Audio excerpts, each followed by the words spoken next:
syarikalah wa asyhadu anna Muhammadan abduhu wa rasuluhu la nabiyya ba'dah. Allahumma salli ala sayyidina Muhammad wa ala alihi wa man tabi'ahum bi ihsanin ila yaumiddin, amma ba'd. Fa ya ayyuhal hadirun ittaqullaha haqqa tuqatih wa la tamutunna illa wa antum muslimun.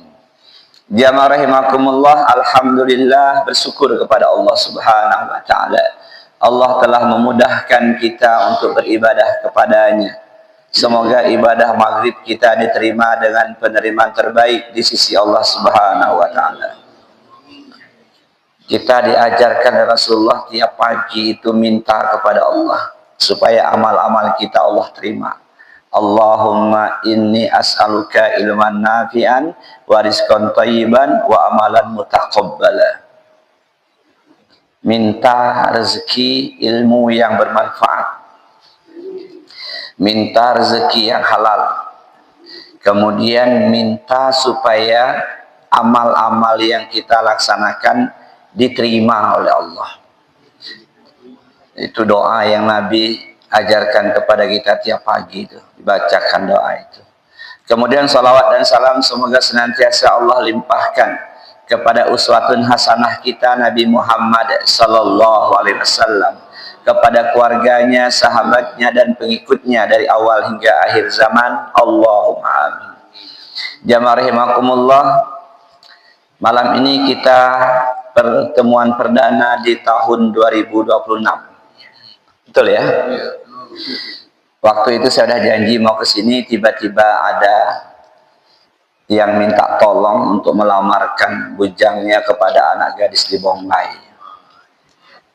Ya, jadi kalau dihitung-hitung waktunya itu bisa lah. Ternyata mereka macet di perjalanan sehingga malam itu batal. Kesini batal, ngelamar juga batal. Karena macet di Batu Raja katanya, mereka dari Bangka. Kemudian ngelamarnya besoknya, hari Jumat. Ternyata yang saya lamar itu anak gadis saya sendiri, alumni Semantri. 3 anak bapak itu tiga-tiganya murid saya, dan tiga-tiganya pernah saya ajar pula. Abangnya laki-laki yang tua, adiknya 2 gadis. Kami ini murid habis semua, Masya Allah. Ngelamar anak gadis sendiri. Alhamdulillah lancar dan sudah menikah, dan alhamdulillah semuanya alhamdulillah lancar ya. Nah, jamaah rahimakumullah, itu nggak jadi waktu malam itu. Malam ini kita akan membahas tentang muhasabah. Jadi kalau bergantinya tahun itu, ataupun ketika kita berulang tahun, sebenarnya bukan untuk sesuatu yang dirayakan, bukan. Karena apa? Karena kalau kita renungkan, kita itu kalau berganti tahun berarti jatah umur kita semakin pendek. Berganti tahun itu berarti kita semakin dekat dengan liang kubur kita. Samalah seperti kita ulang tahun ya. Bukan untuk dirayakan. Karena apa? Kalau kita ulang tahun berarti bertambah umur kita secara matematika, tetapi secara hakikat berkurang. Semakin singkat waktu untuk beramal. Ya, dan dulu setahu saya dan saya tanya dan orang tua-tua kita di Lampung Utara ini, kalau tempat saya memang nggak ada zaman dulu ya, nggak kenal kita yang namanya ulang tahun. Saya nggak tahu di Sabuk 4 zaman dulu ada ulang tahun nggak anak-anak itu? Hah? Ada? Nggak ada ya. Dulu zaman dulu ayah kita, kakek kita ada nggak ngerayakan tahun baru niup trompet jam 12? Ada? Nggak ada. Saya udah tanya banyak pengajian di Lampung Utara, nggak ada. Hari ini seakan-akan jadi kewajiban, seakan-akan jadi ibadah. Ya, 2 hari sebelum pergantian tahun sudah beli daging, beli ikan, beli jagung, beli ayam, beli singkong. Kayak orang mau lebaran. Dalam agama kita belas nggak ada. Januari itu asal katanya Janus, nama dewa yang disembah oleh agama pagan, agama zaman dulu. Mukanya 2, satu menghadap ke belakang 2025, satu ke depan. Dewa Janus. Jadi mereka mengadakan acara tahun baru itu memang ritual mereka, ibadah mereka. Lalu mengapa kita kok gupek banget? Dan zaman dulu orang tua kita memang nggak ada. Samalah dengan ulang tahun. Saya tanya, nggak ada kata orang tua. Zaman saya kecil aja nggak ada, kecuali orang-orang kaya yang bapaknya kerja di PT Timah tuh. Karena ngikut gaya hidup orang Belanda, banyak Belanda kerja di perusahaan asing itu. Kalau masyarakat lokal Melayu nggak ada. Hari ini di kampung-kampung banyak jual toko kue ulang tahun. Dan kalau kita kaji lebih dalam, itu merupakan ritual agama, bukan agama kita. Dalam agama mereka memang disebutkan dalam kitab suci mereka, apabila tiba hari kelahiranmu, maka buatkanlah kue, hidupkanlah lilin, tiup lilin itu, ketika meniupnya maka niatkan dalam hatimu apa keinginanmu di tahun depan ini.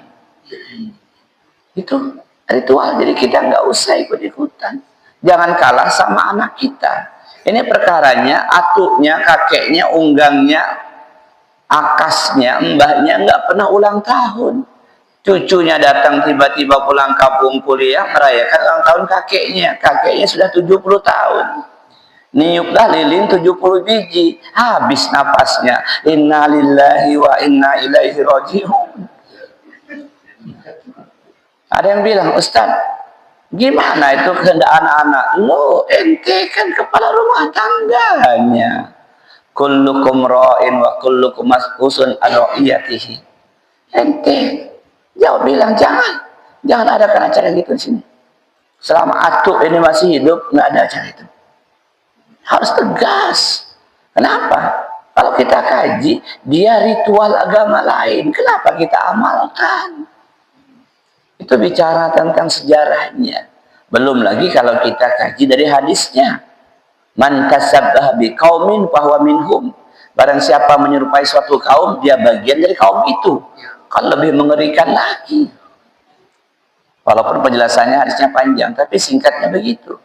Maka kita pastikan, kita yang udah ngaji ini nggak usah ragu, nggak usah takut dicela, dicemooh, dikatain katrok, kuno, kolot, nggak apa-apa. Yang saya sampaikan kepada kawan-kawan, insya Allah sudah saya amalkan.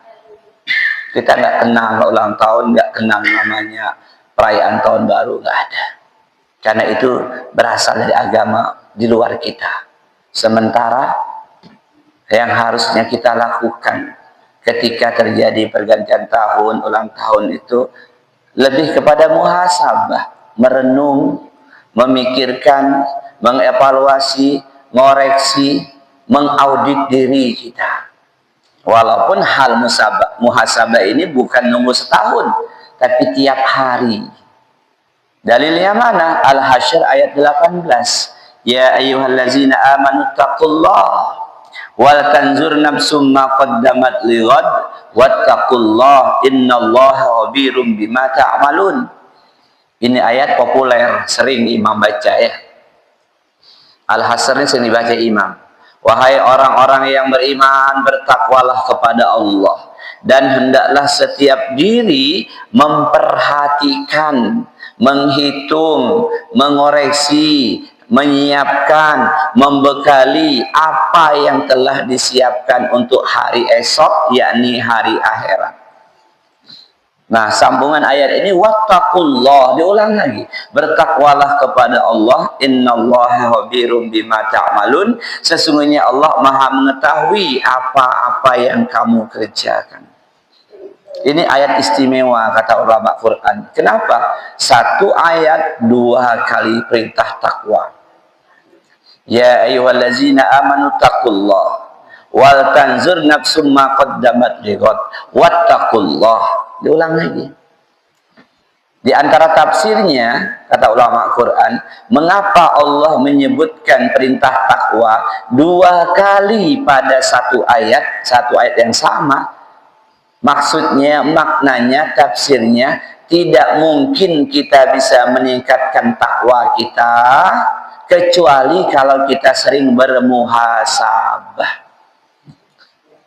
tafakur, merenung, introspeksi diri.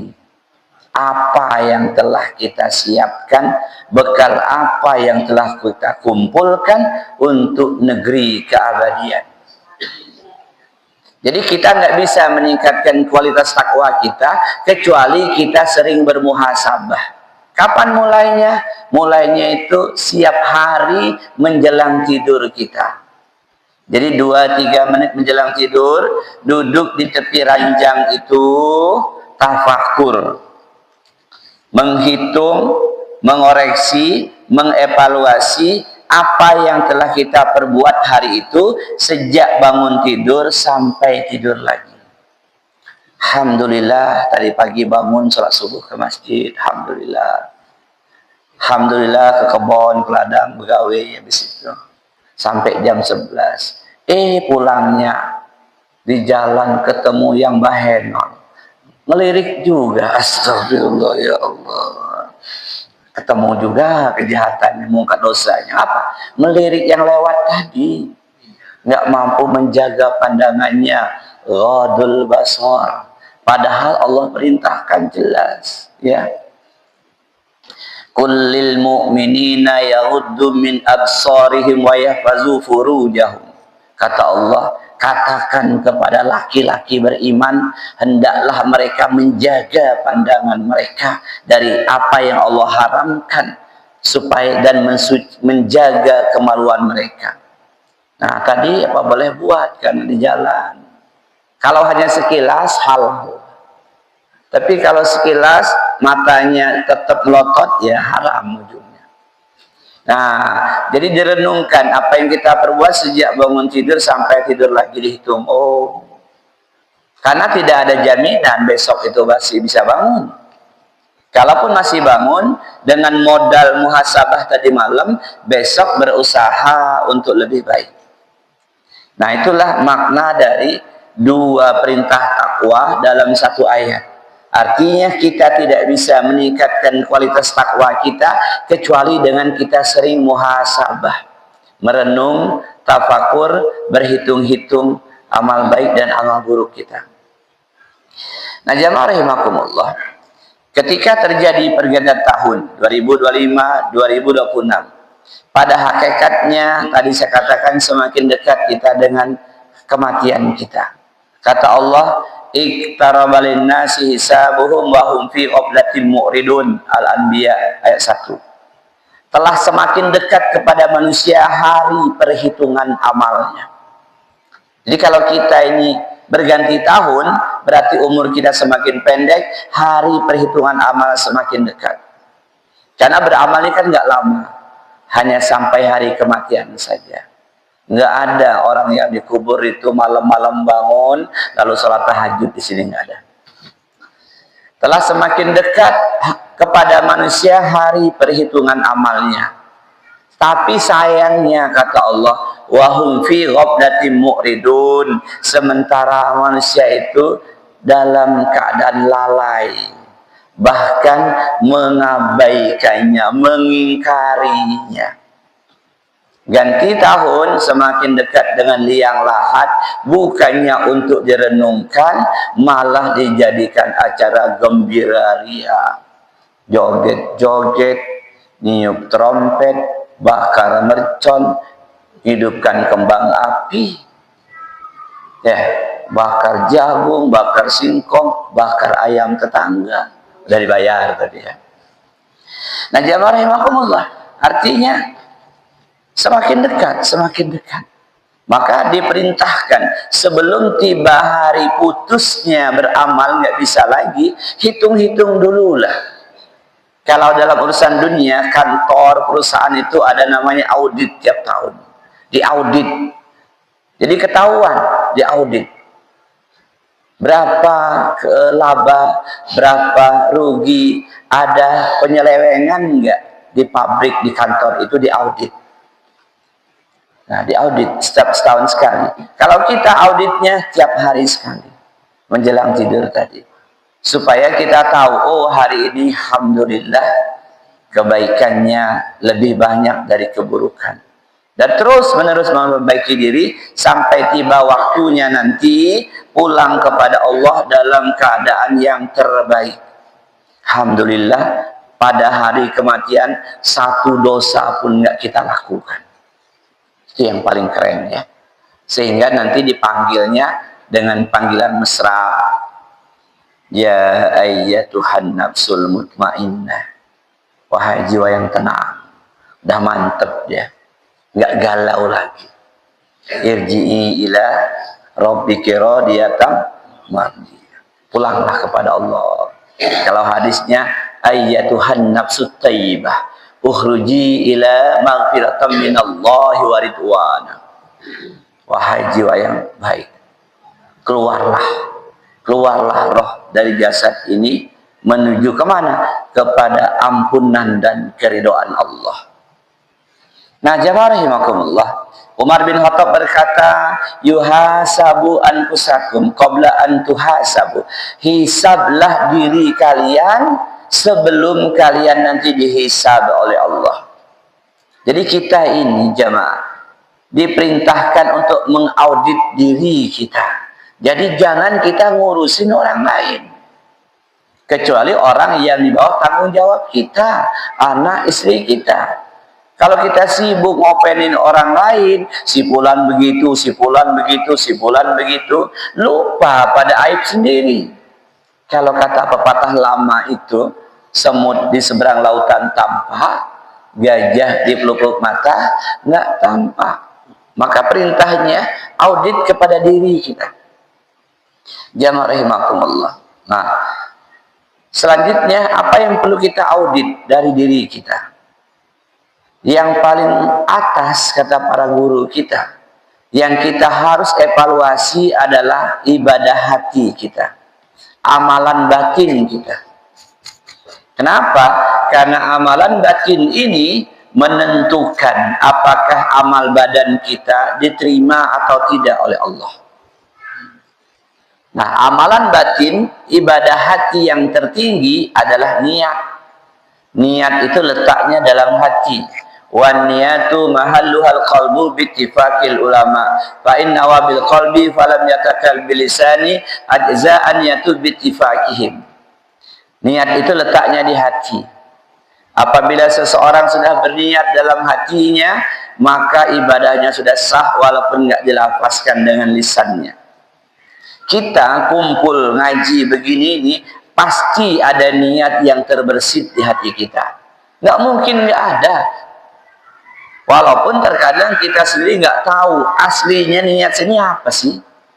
Hanya Allah yang maha tahu.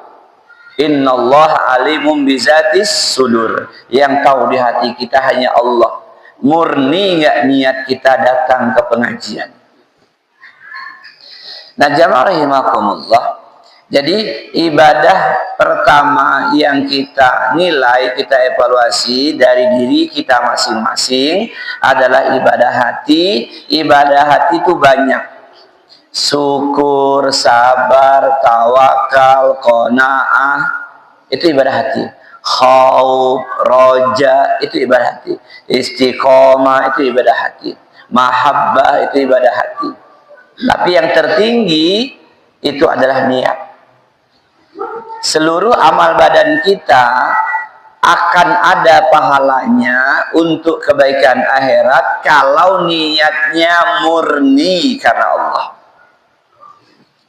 Seluruhnya, bukan hanya ibadah sholat, puasa, zakat, haji, umroh, bukan.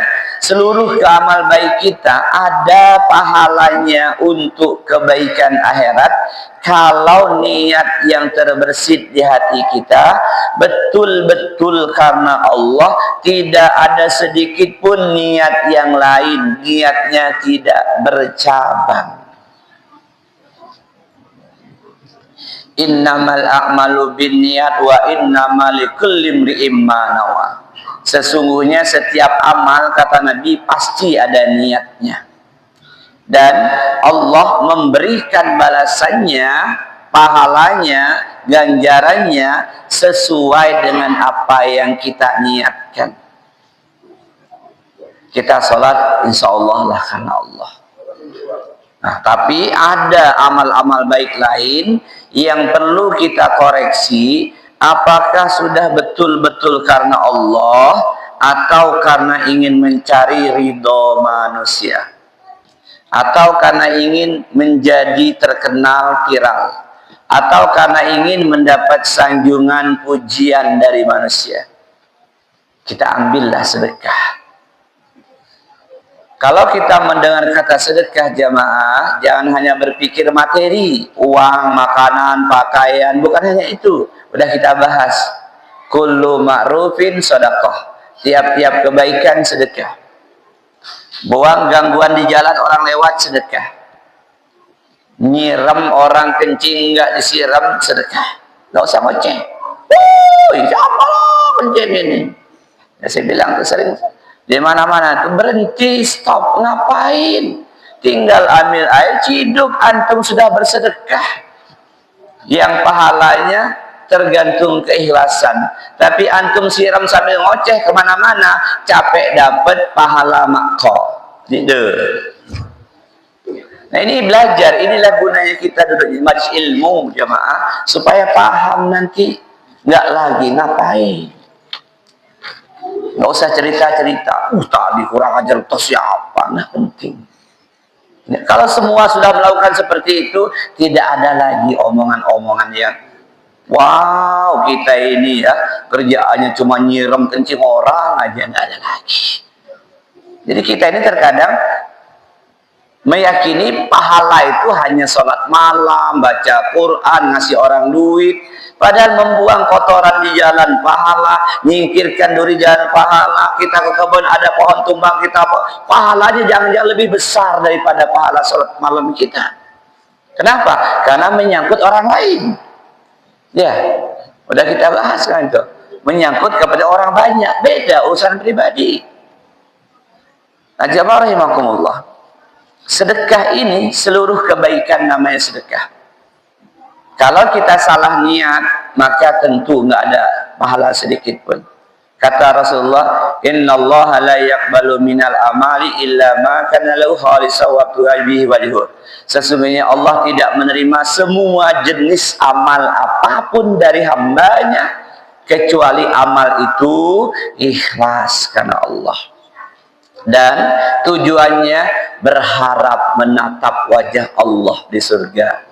Dalam tanda petik berharap keridhaan Allah. Jadi apapun kebaikan itu sedekah. Kita bantu tetangga hajatan, sedekah tenaga kita. Kita bantu teman kita ke sentral, nemenin dia, sedekah waktu kita. Kita beri nasihat dia yang belum taat, sedekah dengan ilmu kita. Sedekah semua. Nah, tapi jangan salah niat. Bapak jadi ngerewang ke persifulan, jadi woi nggak enak lah kalau nggak ngerewang. Oh, niatnya karena nggak enak. Ya, Bapak jadi panitia nanti, jadilah saya bagian tamu, nggak enak lah waktu saya hajatan kan dia tamu, bagian tamu juga sama, kita satu. Oh, dan setiap amal yang niatnya nggak murni, nggak ikhlas karena Allah, maka melakukannya tidak mungkin maksimal. Nggak mungkin. Itu kata Imam Ibnu Qayyim Al-Jauzi, bukan kata saya. Setiap amal kalau nggak betul-betul ikhlas karena Allah, maka pelakunya itu tidak akan mengerjakannya dengan pekerjaan terbaik. Ngerewang, datang pertama setor muka dulu sama tuan rumah. Wah, assalamualaikum. Waalaikumsalam. Contoh ya. Datang nanti pas ngupas kentang, ada tuan rumahnya, semangatnya, masya Allah. Tuan rumahnya ke pasar, ke sentral, ngopi, ngangkat menye, tenang aja, tuan rumahnya lagi ke pasar. Pulang nanti, setor lagi. Contoh itu, nggak maksimal. Nanti kalau dia jadi panitia, penerima tamu contohnya. Kalau nggak ikhlas, maka tamu datang, dia sedang nikmati pempek sama es dawet. Ayo silakan aja. Itu ciri-ciri nggak maksimal. Kenapa? Karena dia tidak berharap untuk kebaikan akhirat. Dia bantu hanya karena nggak enak. Dia hanya bantu karena ingin mendapat ridho manusia, bukan ridho Allah Jalla Jalaluhu. Tapi kalau ridho Allah ada dan nggak ada orang, dilihat nggak dilihat, dijaga nggak dijaga, tetap tampilan terbaiknya.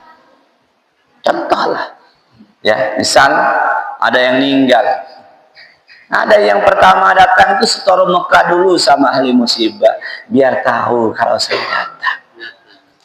Ya, itu juga begitu.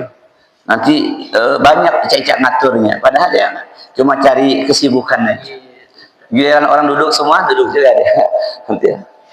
Itu contoh ya. Kondangan sering saya sampaikan. Ini berat, ditulis lengkap di amplopnya. Ahmad Junaidi, Jalan Bangau 5, Gang Seruni, nomor 258, Tanjung Harapan, Kota Bumi Selatan, Lampung Utara, nomor WA. Lengkap. Nah, berat ini. Apa yang terbersit di hati kita ketika memasukkan amplop ke kotak itu? Apa yang terbersit di hati kita? Kalau ada terbersit walaupun seujung kuku, nanti kalau saya hajatan, udah jelas saya ke tempat sipulan 200 kemarin. Nyampe rumah dicatat. Kondangan sipulan 200, Markonah pego, Marpuah cepet. Tahun depan saya kan mau hajatan. Mulai dibuka. Mak, sudah disiapin undangannya? Sudah 600 undangan. Mak hitung sudah 75.450.000 tabungan kita. Belum lagi sepaan, tonjokan, tendangan yang datang itu. Kalau ayamnya gede, pego itu. Ayamnya kecil, cepet. Kalau telur doang 2,50. Kalau itu yang ada di benak kita, niatnya hanya sekedar mendapatkan kembalian, boleh jadi dapat, boleh jadi enggak, terserah Allah. Tapi akhiratnya zon, enggak dapat apa-apa. Dan kebanyakan kata Ali bin Abi Thalib radhiyallahu an, berharap kepada manusia, siap-siaplah kecewa. Dibuka amplop, ada nggak Markona? Nggak ada, mak, nama amplopnya. Astagfirullah, Markona 2 kali aku hajat tempat dia, 300 total, nggak datang dia. Sakit hatinya tuh di sini. Cerita sekampung nanti, kurang ajar betul sih. Kenapa? Nggak datang. 2 kali saya kodam tempat dia. Nih, 300. Maka betul kata Ali bin Abi Thalib radhiyallahu anhu, berharap kepada manusia, mencari ridho manusia, siap-siaplah kecewa. Nah, jamaah rahimakumullah, ini berat, tapi perlu kita evaluasi. Nanti sampai pada maksimalnya, bismillah, saya nggak perlu nama. Ustadz, kalau nggak tulis nama, dia nggak tahu kita datang. Saya bilang, Allah tahu nggak kita datang? Tahu lah Ustadz. Akidah itu, Allah maha melihat, basyirun, sami'un, alimun. Allah maha melihat, Allah maha mendengar, Allah maha mengetahui. Lalu mengapa masih mencari ridho manusia? Ini kajian ini berat ini. Hampir seluruh jamaah yang saya ada di dalamnya nyerah. Enggak Ustaz, kami belum sanggup ngawalin itu. Belum sanggup. Apalagi mak-mak. Ya nggak mungkin lah Ustaz. Udah banyak saya ini. Berat. Saya bilang mudah-mudahan. Mudah-mudahan sehari menjelang kematian sanggup. Meninggalnya hari Minggu, kondangan hari Sabtu. Kondangan Sabtu, pekgo, nggak ditulis lagi. Bismillah, gemeteran tangannya, bismillah. Kok nggak tulis, mak? Saya minta balasannya dari Allah Subhanahu wa Ta'ala. Keren. Ustadz, kalau nggak tulis biasanya 20.000. Itulah pahalanya dia, 20.000. Zaman dulu sudah saya cek, mungkin ada 4 masjid yang saya tanya ke tua-tua kita di Lampung Utara. Saya bilang, dulu zaman ayah kita, kakek kita, kalau ada orang hajatan, apakah semua bawa amplop? Saya tanya, enggak ada, Bang. Dulu tuh orang hajatan tuh betul-betul orang mampu ngundang makan, ngajak makan, bersyukur dapat mantu, dapat anak atau dapat cucu. Jadi nggak ada yang namanya kotak infak 2 biji kiri kanan itu, karena mereka niatnya memang berbagi, niatnya sedekah, niatnya hadiah, niatnya ngajak orang makan bareng karena bahagia dan dia punya uang untuk itu. Kata mereka, nggak tahu saya di Sabuk 4 ini ya, karena kampung kita mungkin umurnya nggak seberapa lama, mungkin 200 tahun udah belum ya. Nah, kalau di kampung-kampung lain saya tanya kampung-kampung tua itu, betul jawaban betul, enggak. Saya masih hidup, zaman saya kecil nggak ada itu, nggak ada. Karena memang sifatnya adalah apa? Berbagi. Sifatnya adalah tahabu. Saling memberilah kalian, maka kalian saling mencintai, kata Rasulullah. Kalau hari ini, na'udzubillah, yang di sebelah, di pulau seberang lebih mengerikan lagi. Ada kan videonya Ruli? Dibuka amplopnya itu depan kotak, set, nah ditunjukin, tulis, ada sekretarisnya tulis. Iya kan ya? Saya khawatir nanti akan kesini juga pada akhirnya main tulis gitu. Dan nanti saya prediksi, wallahu alam betul apa enggak. Jangan-jangan nanti ketika di sistem buka 150, rendang 2, ayam 1. Ngasih kode ke band konsumsi. Oke. 100, rendang 1, ayam 1. 50, rendang aja. 20, telur.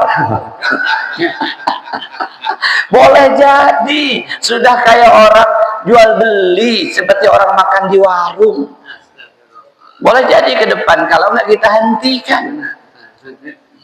Sampai-sampai hari ini karena sudah dianggap harus begitu, akhirnya karena gengsi dapat kondangan ngutang sana sini. Utangnya kemana-mana, pinjol, pinjaman online. Kenapa? Musim undangan Pak Haji banyak betul, duit lagi nggak ada, mau nggak mau diminjem kiri kanan. Banyak kejadian, kisah nyata. Sampai sapi yang digaduhnya dijual karena gengsi kalau nggak kasih banyak. Nah ini jamaah rahimakumullah, artinya bab sedekah ini termasuk ketika kita ngasih amplop ke kondangan, kita tanya ke hati kita, ya Allah, ini pengen dapat balasan apa enggak sih sebenarnya? Ke depan kita usahakan ya bismillah, kalau dia lebih kaya dibanding saya, asetnya lebih banyak, ini hadiah untuknya. Kalau dia lebih miskin dibanding saya, ya sedekah, berbagi, nyaman, tenang, tentram hati kita. Tapi kalau tadi ada harapan tahun depan saya nikahin anak yang tua, tabungan sudah 70 juta 450 ribu, wow bahaya ini, deg-degan. Apa nanti dampaknya? Merusak akidah. Takut tamunya nggak datang, www.pawanghujan.com. Awak sudah tahu agama, ngerti dalil. Kenapa? Takut nggak kembali yang 70 juta tadi, akhirnya manggil pawang hujan. Ini harus kita evaluasi, jamaah rahimakumullah. Harus kita evaluasi.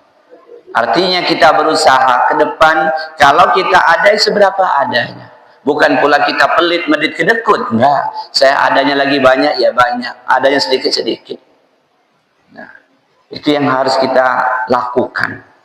Nah, jamaah rahimakumullah, lalu sebenarnya untuk apa sih sedekah kita? Kalau kita kaji dari hadis Nabi. Hadis Nabi itu berbunyi, fattakun nar walau bisikin tamratin, paman lam yajid babi kalimatin tayyibah. Bentengi dirimu dari serbuan api neraka. Kita ini semua pasti akan mendatangi neraka. Ya. Wa in minkum illa wariduha. Kuasa Maryam, dan tidak seorang pun di antara kamu kecuali pasti mendatanginya. Nyanya di situ jahanam. Kita akan lewat di atasnya. Jahanam udah pernah kita bahas. Diikat oleh 70.000 tali pengikat. Ditarik satu talinya oleh 70.000 malaikat. Besarnya jahanam itu, gedenya. Ikatan talinya untuk narik nyeretnya 70.000 tali. Satu talinya dipegang oleh 70.000 malaikat. Berarti yang nyeret jahanam itu didatangkan ke hadapan kita di padang mahsyar itu 4,9 miliar malaikat. Malaikat satu sayapnya aja ditutupnya di atas bumi, gelap dunia ini, nggak mampu matahari nembusnya. Ini 4,9 miliar malaikat. Kita akan lewat di atasnya. Api neraka jahanam itu berbentuk seperti gancu kait, kayak pancing, kayak untuk mindahin karet itu. Nah, menyambar-nyambar kita yang lewat di atas sirat tadi. Apa perisai kita? Apa tameng kita? Di antaranya sedekah kita. Kata Nabi, "Fattaqun nar walau bisikin tamrotin." Bentengi dirimu, lindungi dirimu dari sergapan api neraka, walaupun kamu hanya mampu sedekah setengah butir kurma. Lagi megang kurma sebutir, kawan datang, ditelan nyangkut, masukin kantong, nggak sempat lagi. Akhirnya dibagi dua, si kok bagi dua, kata Om Pemang. Bro, untukmu. Dikit amat, cuman sebutir, si kok bagi dua. Untuk apa ini? Untuk membentengi diri dari serbuan api. Apakah mampu ini? Ya, kata Nabi, kalau nggak punya sama sekali, satu kurma bagi dua. Lagi makan pempek satu, kawan datang, ditelan nyangkut, ditaruh kantong minyak, ujungnya nih bro, pempek bro. Nah, ini minta ganti pempek nanti suruh kresek? Enggak minta ganti. Ini untuk benteng pertahanan dari sergapan api neraka. Dikit amat, ini memang cuma sebutir inilah. Kalau enggak punya sama sekali, faman lam yajid fabi kalimatin thayyibah, kata Nabi. Kalau kau enggak punya sama sekali untuk diberikan kepada orang lain, ucapkanlah kalimat yang baik, yang lembut, yang sopan, yang santun. Pak, rezekinya Pak, infaknya Pak, maaf, saya juga lagi bokeh. Jangan dibentak. Kamu ini ngemis setiap hari di sini. Maaf, lagi bokeh. Ada di dompet, jangan bohong. Maaf, lagi kosong. Ada di maaf, jangan. Maaf, ada, tapi ada keperluan yang lebih penting. Maaf ya. Jangan dibentak. Inilah akhlak Islam. Nggak punya, orang datang meminta-minta, ucapkan kalimat yang baik. Maaf ya, kamu orang bawa proposal ini, saya tahu betul-betul, tapi saya juga ada, tapi ada kebutuhan lain. Maaf, betul. Nah, jamaah rahimakumullah, itu tujuan kita sedekah. Sedekah dalam bentuk apapun, bukan hanya kurma tadi, sedekah tenaga, sedekah waktu, sedekah nasihat, sedekah ilmu. Itu sedekah, kullu ma'rufin shadaqah. Nah, dalam hadis lain dikatakan, untuk apa sedekah? Untuk tempat bernaung dari panasnya matahari padang mahsyar. Kullu mri'in fi zili shadaqati hatta yudha bainan nas, kata Nabi. Tiap-tiap kalian akan berteduh di bawah sedekahnya masing-masing sampai selesai persidangan manusia. Nunggu sidangnya lama, sidang miliaran manusia. Kapan giliran kita ini? Berteduhlah kita di bawah sedekah masing-masing. Karena sedekah niatnya karena Allah, walaupun sedikit, tapi ikhlas, dan yang hanya punya itu, Allah beri dia tempat berteduh. Kenapa? Padang mahsyar Allah bentangkan dunia baru ini, tanpa ada lembah, tanpa ada gunung, tanpa ada sungai, hanya berisi pasir putih berwarna agak kemerah-merahan pink. Datar sejauh mata memandang. Matahari di atas kepala kita 1 mil, kata Rasulullah. Badan kita sebesar Nabi Adam. 60 hasta, kurang lebih 27,5 meter. Berdiri tanpa sehelai benang pun, telanjang dan tanpa alas kaki, laki-laki belum bersunat, kata Nabi. Nunggu sidang. Nggak ada sewaan tarub. Bang Rais nggak ada buka sewaan tarub di sana. Nggak ada pohon jengkol untuk berteduh, apalagi payung, nggak ada. Basah kuyup, keringat bercucuran. Ya Rasulullah, apa kami tahan? Diberi kekuatan oleh Allah bertahan. Tingkat kepayahannya sesuai dengan amalnya masing-masing. Yang kita sering dengar hadisnya, kata Rasulullah, ada yang keringatnya sampai mata kaki, agak lumayan. Ada sampai betis, paha, perut, dada. Ada yang keringatnya pas di lubang hidungnya. Kata kawannya, kamu kenapa sih? Nggak usah ngejek, katanya. Kayaknya sedekah. Ada yang tenggelam dalam keringatnya. Wallahu alam gimana aslinya, tapi teks hadisnya seperti itu. Berenang dia nunggu sidang itu. Kenapa? Kita siang aja jutaan kilometer matahari dunia di atas kepala kita, siang bolong kerja masih berkeringat kita. Badan segini cuman, paling keringatnya paling ya dikit. Nanti badan segede Nabi Adam. Mataharinya 1 mil, jelas keringatnya lebih banyak. Nah, ada orang-orang yang nyaman nunggu sidang. Siapa mereka? Orang yang mendapatkan naungan dari sedekahnya. Santai dia. Lihat sebelah tadi sampai lubang hidungnya. Jangan, kenapa kamu gak usah ngejek, kata dia. Oh, makanya jangan beli. Nah, jamaah rahimakumullah, itu tujuan sedekah. Sedekah apapun. Maka kalau kita jadi panitia, pastikan saya ini miskin, duitnya ada, inilah sedekah saya. Ustadz, boleh nggak saya niatkan sedekah saya yang rewang itu untuk mak saya? Boleh. Ustadz, saya masih dapat pahala nggak? Masih dapat juga. Allah itu maha adil, Allah maha kaya, Allah itu maha mensyukuri. Wallahu syakurun halim. Allah itu Tuhan yang maha mensyukuri. Apa sih Allah maha mensyukuri? Dikit aja kebaikan kamu lakukan, Allah balas dengan beratus beribu sampai tak terbatas. Itulah namanya syukur. Jadi kalau kita bersyukur, panen kopinya 2 ton, 100 kilo kita infakkan untuk masjid. Syukur kita kecil, panennya 2 ton, ya rasa syukurnya 100 kilo. Tapi kalau Allah kebalikannya, sedikit amal kita, Allah mensyukuri amal itu, memberikan balasan ajrahum bi ghairi hisab. Nggak usah jauh-jauh lah, salat sunnah qobliyah subuh, ya.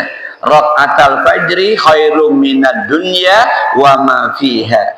2 rakaat sebelum subuh lebih baik daripada dunia dan segala isinya. Tapi bukan di sini dikasihnya, nanti di akhirat. Nah, jamaah rahimakumullah. Jadi sedekah itu salah kalau kita niat sedekah. Sedekahlah motormu, Allah ganti dengan mobil. Nanti motor kita sedekahkan, mobil nggak kebeli, lapah kukut kita jalan kaki kemana-mana. Ustadz katanya sedekah itu diganti Allah 700 kali lipat. Bisa bi'aimiyati dipin ayatnya. Betul, betul. Tapi Allah tidak pernah mengatakan akan diganti di dunia. Nggak ada. Kalau itu patokannya, maka Khadijah radhiyallahu anha, istri Nabi SAW, orang paling kaya di kota Mekah, saudagar, konglomerat kaya, pedagang besar. Ketika menikah dengan Rasulullah, beliau kaya. Tapi ketika beliau wafat, hanya kurang lebih 10 gram emas di lehernya, kalungnya, baju tinggal 1 di badan. Semuanya habis disedekahkan, diinfakkan untuk mendukung dakwah Rasulullah. Kalau pakai dalil tadi, harusnya ketika beliau wafat, istananya megah, ternyata nggak ada. Jadi, kalau kita dengar ceramah seperti itu, betul yang disampaikan, tapi disimak, ada nggak Allah menjanjikan akan digantikan di dunia? Nggak ada. Kalau Allah berikan, itu memang jatah rezeki kita. Kalau kita berharap dari kebaikan kita di bas dunia, lebih banyak kecewa daripada sukanya. Nah, jamaah rahimakumullah, itu bab niat contoh sedekah. Keliru kita dalam hal ini, maka kita nggak mendapatkan apa-apa. Maka kita evaluasi seluruh amal baik kita, apapun bentuknya, tanya ke hati kita, ini tujuannya apa sih saya nolong dia ini?